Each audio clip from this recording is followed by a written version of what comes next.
Hello and welcome to the Jtrain Podcast. This is Jtrain Jared Freid coming to you live from the quarantine cabin on the Lower East Side of Manhattan. We are here Monday through Friday. I say it every episode. Let me say it again. Thank you for listening. Thank you for telling a friend. Thank you. Monday through Friday, your emails, your stories, your questions. Let's get to it. You can send in whatever you'd like. jtrainpodcast@gmail.com. jtrainpodcast@gmail.com. It's your Freid by Noon episode this Thursday. Brief announcement. This Thursday, we're doing the Beach by Happy Hour, virtual happy hour. The link will be on my Instagram somewhere. It's either in the stories or in my bio. Get your tickets. Get the group chat together. It's going to be fun. Guests, laughs, rants. We're going to do it all. It's going to be a lot of fun. It'll give you a little break from the craziness of the real world. Get those tickets now. This Thursday night, 8 o'clock, we'll be sitting around the computer, the warm glow of our MacBook Pro. And if you're in YouTube land, go get subscribed on YouTube. We're all over YouTube. Keep making those comments. I read all the YouTube comments. Thank you, baby girls. Let's do some emails. jtrainpodcast@gmail.com, jtrainpodcast@gmail.com. Soccer coach LinkedIn DM slide, deal reveal. Interesting. Jared, thanks for the great quarantine content. I wanted to get your take on this. This guy who used to coach at my college... This guy who used to coach soccer at my college connected with me on LinkedIn a while ago, and I didn't think anything of it. He messaged me happy birthday on LinkedIn, and the attached conversation happened. My friends think it's creepy.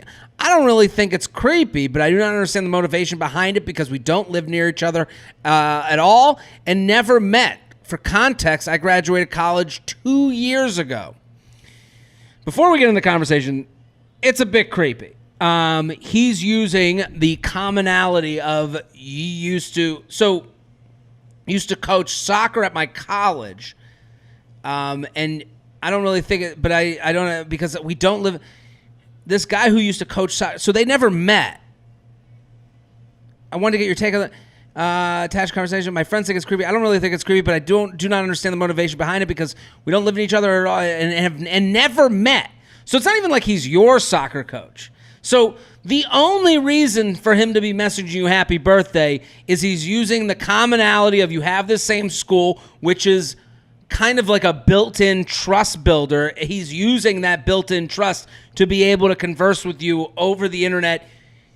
And you're saying we live far away. Living far away is not reason enough to not DM. Guys a lot of times are just trying to open up options for the if and when. Oh, they live there. I go there sometimes. Let me start the conversation now when it's totally impossible and out of the blue. So for when I do need it, I can go to the Hookup store. It's like having, a kiosk in a different city. So let's go read the like a Hookup kiosk that you can access that you've been, keeping up and putting rent into. So this guy wrote, happy late birthday. She writes, thanks. LOL, you're welcome. Sorry I was kind of late with that. Haha, no problem. Like, why is he even apologizing? He doesn't know you. It's not your mom wishing a happy birthday a day late. And then he writes, do you even remember me? LOL. See, it's creepy. This is a flirtatious vibe. You coached at blank. He writes, yup. Did we actually meet though? She writes, no, I just knew of you. Come on. Just around campus, I knew who you were. With a, I don't know, emoji. Did I scare you away? Yeah, he's flirting. No, LOL, I just didn't know what else to say. He writes, bah ha ha, okay, fair enough. Well, I just wanted to say hey and start up a convo with the I don't know emoji. She writes, LOL, well, hey, kind of funny to be communicating via LinkedIn. He writes, that's true, LOL. Well, give me your number and we can communicate off here. Yeah. This is, he's trying to hook up. And the way he's going about it is in this, of course I'm saying happy birthday. But again, he's using that you guys know the same, college, the same street from college to create some sort of trust that shouldn't be there. Does that make sense? And the idea that he's heard about you around campus, no. He didn't hear about you around campus. He follows one of the girls he used to coach on Instagram, saw you tagged in one of their pictures, then did the extra step to go through LinkedIn so it wouldn't look like he was DMing over, and now it's like, this is a professional setting where I've heard of you. Run away. Don't walk. Run. Jtrain Podcast at gmail.com. Jtrain Podcast at gmail.com. What can I talk about with my BFF when we are growing apart? Jared, I've had the same best friend for 7 years. 2 years ago, my best friend forever, my BFF, moved out of her house because her parents were moving. She works at her family's pizza shop and is almost 30. I could always tell she lacked motivation in life, but it felt easier because we had another best friend at the time, and we were always all going out together and having fun. She was also living at home, so money wasn't much of an issue for her. Flash forward 7 years, and things feel like they're turning upside down. Now she is living on her own and can't even afford a week's worth of groceries. She eats 2 meals a day at the pizza store. Now she has a boyfriend who I think she settled on because he was someone who wanted to date her. This time last year, they were going to break up. Now she's saying he's going to propose to her at the end of the month. She won't go out to bars anymore since she has a boyfriend. She doesn't drink and never has. She can't afford to go shopping. Doesn't bother her enough to do something about it. We don't hang out with any of the same people. I'm very career and money focused and thinking about how I financially want to live the rest of my life. She settles on $20 an hour and works 50-hour weeks and said she plans to stay there. She didn't go to school. I did. She doesn't work out. I do. She doesn't. I mean, like, this is okay. Lay off her. She doesn't focus on a healthy eating lifestyle. I do. I love the beach. She can tolerate it. She doesn't like boats, amusement parks. I do. That's a weird one on the list. You don't like the tilt-a-whirl. How could we be friends? She is also hypochondriac. Okay. Our relationship when we hang out is going to dinner or on a walk when the weather is nice. She doesn't think beyond her plans for that week. For example, she's mentioned a few times she wants a golden retriever. Those are like $2,500 to $5,000 dogs just to buy, let alone vet bills. She thinks this is attainable on $20 an hour. Yeah, that's not your responsibility as a friend. Listen, if you don't like hanging out with her because she's delusional, that's one thing. That's fine. You can go, I don't really like hanging out with her because I feel weird. I'm just hanging out with someone who's lying to themselves. I'm going to hang out with them less. But if you're signing up to hang out with them because of the years you've had together and then sitting there judging the person, there's a point where it's like, you are what you is. Like, I have people in my life who I go, okay, I know what they are. I know what they do. I know how they make me feel. I'll sign up for the times in my life when they make the most sense. That's kind of a reality. And I would still call them my good friends, and I would be there for them if they needed me. But I'm not exactly going out of my way to hang out with someone who I know will put me in the position of feeling a certain way, if that makes some sense. So I literally don't. I don't know. I have more friends. Okay, so. About her buying, okay. So she also jokes about her next car being a Range Rover. Like, I wouldn't hang out with this person. The worst part about all these differences is that she doesn't like when I talk about anything I listed above, and it's obvious. She comes from a good family, had every opportunity to go to school like her sister did, but didn't. She needs to own who she is and stop being almost jealous of other people's success. I have more friends than she does, but her friends and her sister all have good jobs too. I don't know the reason, but one of two of her other friends, I think, is on the way out. So I literally don't know what to talk about anymore. I don't want to make her feel like crap, but those are all things, a part of my life that I want to openly talk about, and I want to hang out with like-minded people but still be friends with her. She has the best personality of all my friends, very friendly and outgoing, and she is generous. I asked her a couple weeks ago if anything was on her mind since we hadn't hung out in over 2 months yet. She's making plans with other people and said no, she's been busy working or trying to save money for a wedding that her parents aren't helping with at all. And her mom told her she can get married for $10,000. I would love the support either way. I don't know what your question is other than to shit on this friend. Listen, it's okay to be friends with someone and grow apart. I think a lot of times, like, sometimes it feels like a lot of it feels like people are just putting up with the friendships in their lives. Like they have to. Since we met each other when we were 5, we have to keep doing this.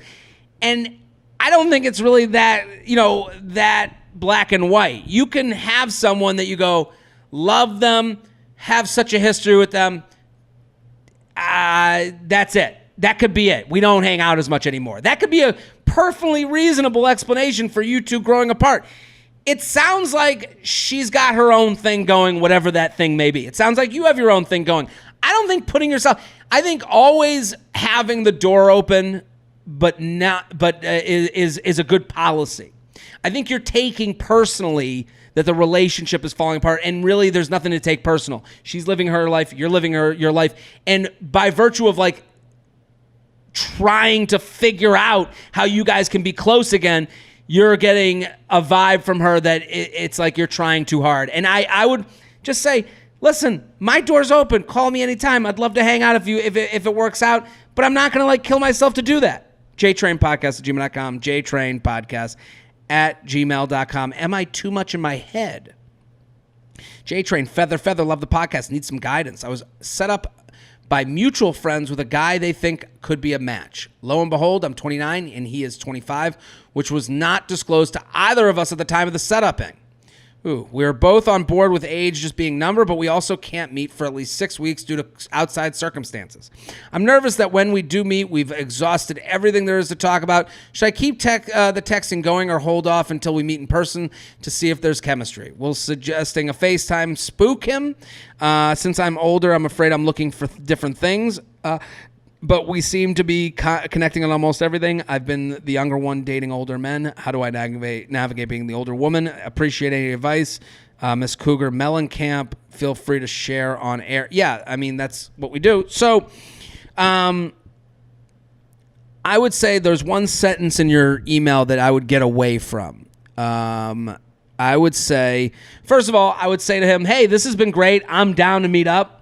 Shoot me a text when the time comes. I don't think it's necessary to, good morning and good night text until you get to the day that you guys finally meet. I don't think that's necessary. I think there's it's not personal. It's just about preservation of maybe this could work out. So, hey, this has been a lot of fun getting to know you here. I know we got a ways off, but text me when you're ready to get together. Now you can see how much they're feeling you, because we want to say at that point, we're like, well, they didn't text me because they didn't really remember. They remember as much as you. You say, hey, I'm down to go out when you're ready. Just text me when and where. And we'll pick up from there. That's it. I think probably a lot of the reason that you guys are both like feeling like you got to like keep up the texting is that you have been set up by other people. I wouldn't worry about the other people. They're going to be fine. They don't care about you as much as maybe you would think. The one thing you write, I'm older and I'm afraid I'm looking for different things. You look for what you're looking for. What they're looking for, they will decide whether or not they're looking for the things that you want. But you stay on track. All you can do is admit to the things you're looking for. You're looking to get to know this person and go on a few dates and see if they're a match for the now. And then you'll go to the next level. That's all you want, if you're going to be honest. But to say, I don't know, if I'm afraid we're looking for different things, I don't know. You don't know what they're looking for. No, we can't get inside the head of the person across from us. We can only go through our head. In your head, yeah, you're looking for something serious. You're looking to meet someone, get to know them. Maybe go, get married one day, have kids, rock on the porch chairs when you're 80 years old. That's all down the line, but you don't get to the porch chairs now. You get to, I just want to get to know you. And always be okay with what you want, and then they can figure out what they want. You don't have to figure out what they want to know what you want. That's going to be a bad recipe, and you're never going to work. It's going to be you trying to outthink this game. Jtrain Podcast at gmail.com. Jtrain Podcast at gmail.com. Wait, here's a long one. Do DMs really mean nothing?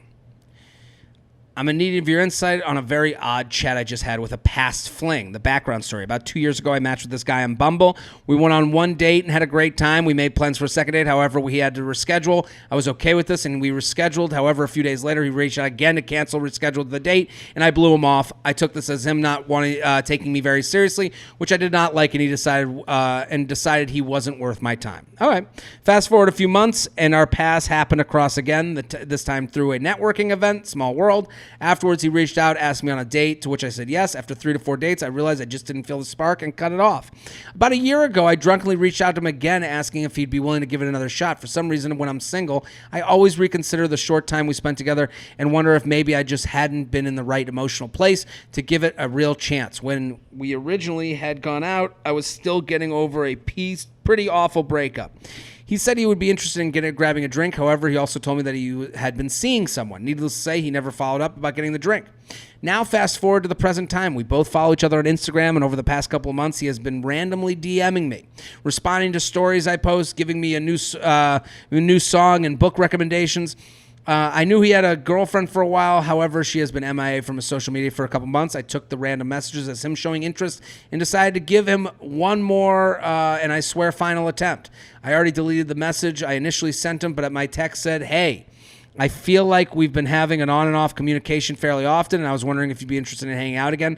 I know you were seeing someone at some point, and obviously respect that, but if it's no longer the case, I just figured I would give it a chance and ask." The rest of the messages are attached. Hey, Sarah, sorry for the delay.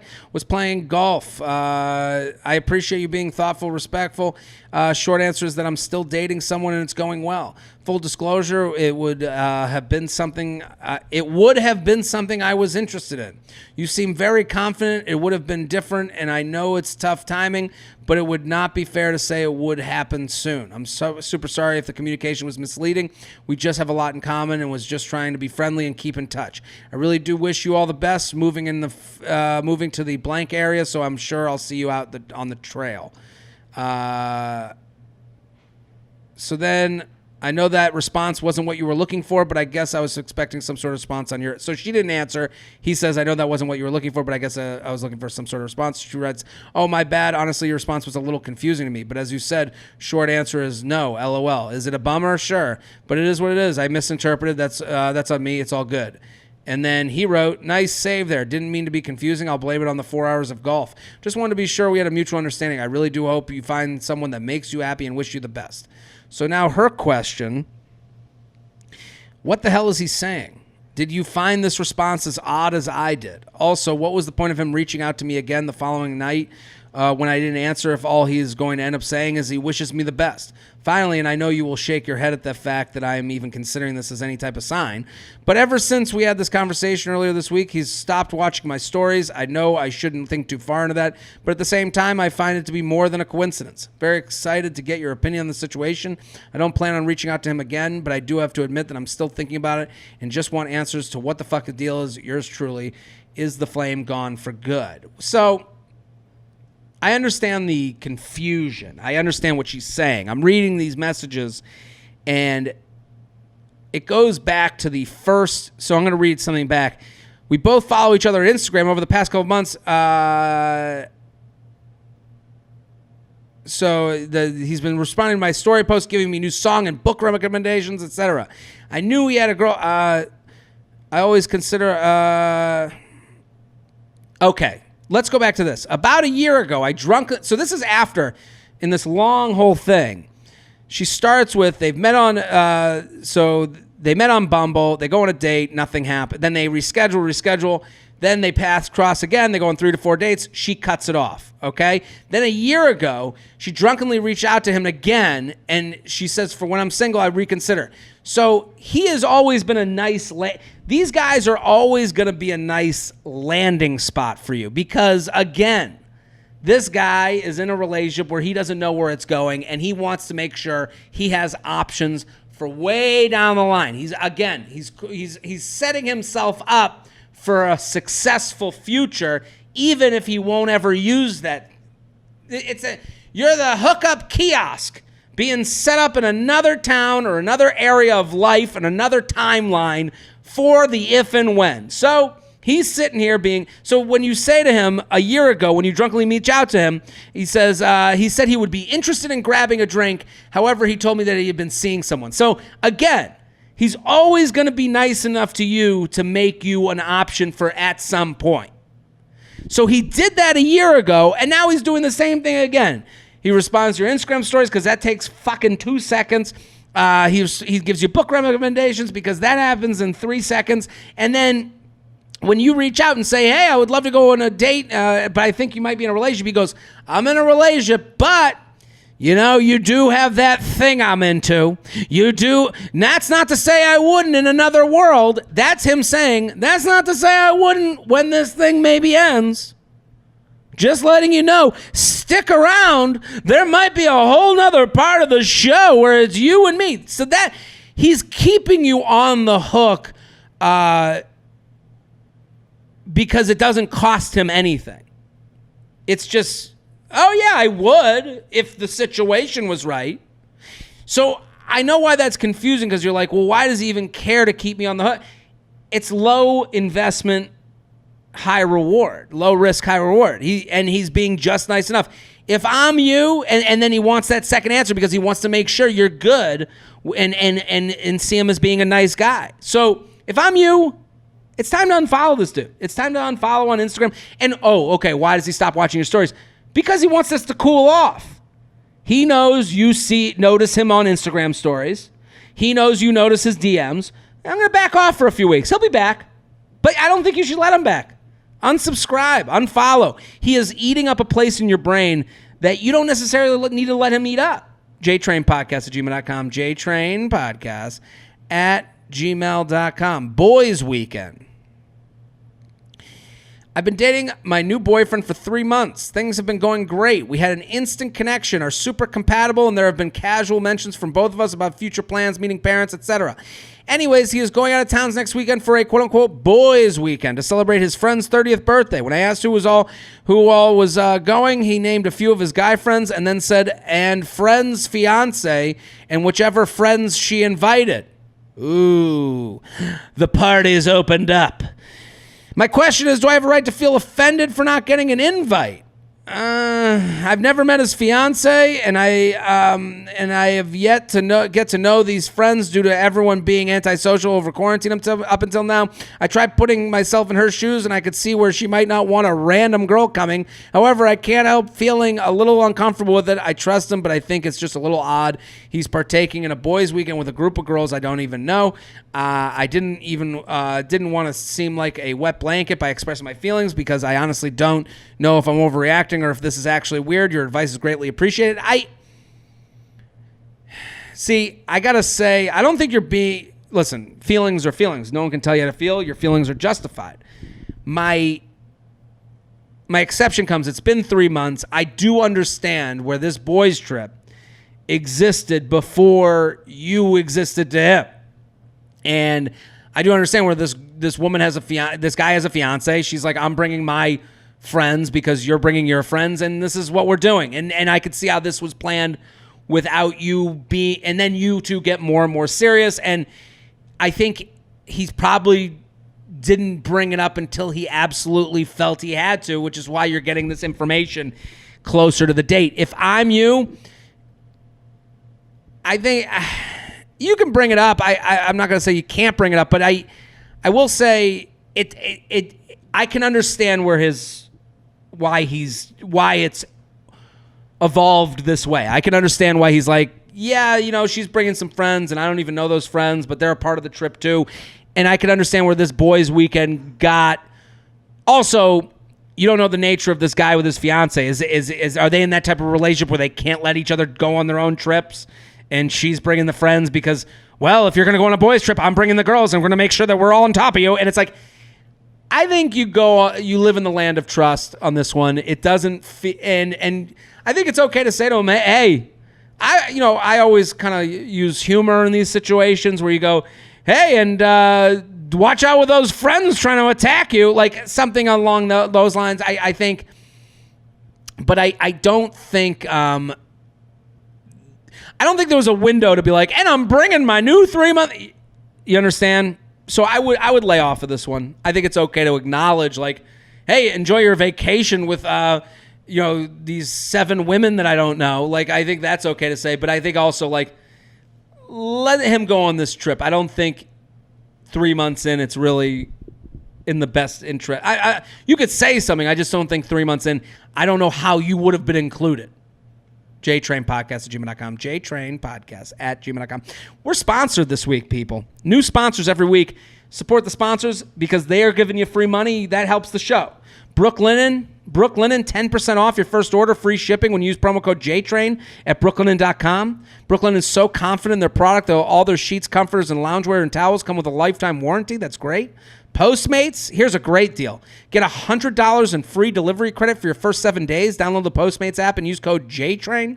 FabFitFun, I love the FabFitFun boxes. I just love the whole concept.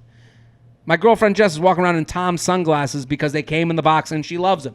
You're going to find something you love in every box. $10 off your first box at fabfitfun.com. Use code JTrain. Ritual vitamins. Better health doesn't happen overnight. Get 10% off your first 3 months at ritual.com/JTrain. ExpressVPN. Protect your privacy online and watch streaming services anywhere in the world. Get 3 months free at expressvpn.com/JTrain. That's amazing. We love a deal. Let's do the charcuterie chat. Hit the music, Shelby. On today's charcuterie chat, I want to talk about this s'more charcuterie board. I am not on board with just calling any snack that's on a board charcuterie. That's just not what it is. You're setting yourself up with disaster because you are saying a word that makes people think one thing and you're not delivering that thing. When I hear charcuterie, I think I'm getting meats and cheeses and I'm going to get some food in my stomach the minute I walk in the party. Here's what bothers me about this s'more charcuterie board is it's got peanut butter, it's got chocolate melted, it's got wafers, it's got graham crackers, it's got marshmallows that are like cookie marshmallows almost. It's got peanut butter cups. There's no flame. We're not making s'mores. You've set yourself up. You have set us up with a promise that you can't deliver on. If I hear s'mores, I think we're going to be out at the fire. I'm going to be putting my stick in there with the marshmallow. I'm going to make it myself. I get to go well done when you like yours not well done. No. This s'more charcuterie board is just you getting a hint of s'more. This is what bothers me is that it's like there's like s'more flavored ice cream. You don't think that you're going to have an open flame. When someone says, "Hey, I got this new ice cream flavor and it's s'more," you go, I get it. I know what I'm getting. It's going to have some marshmallow, chocolate, graham cracker in the ice cream because it says ice cream first. When you say it's a s'more charcuterie board, all of us are sitting there going, is there going to be a fire? Is there going to be a flame? Are we going to be making s'mores? Or am I just going to be getting a taste of a s'more? No one knows what they're walking into. If you're going to tell me there's s'mores, I want to see an open flame. I want to see someone walking around a fire, putting in little sticks, trying to keep it afloat. I want somebody eating off of a stick that they would never even put in their mouths. No. This s'more charcuterie board, I would eat everything off of this. And it's not to say everything on here is delicious. But don't tell me it's a s'more Tell me this is a candy charcuterie board. So you just throw anything you want on it? No. If I hear the word s'more and I don't hear ice cream and I don't hear it's a flavor, I want a fire. I want an open fire and I want to be making s'mores and I want to be singing campfire songs and I want to be telling spooky stories. That's today's charcuterie chat. You can send in yours to jtrainpodcast@gmail.com, jtrainpodcast@gmail.com. That is today's Jtrain Podcast. We'll be back next episode. Boom.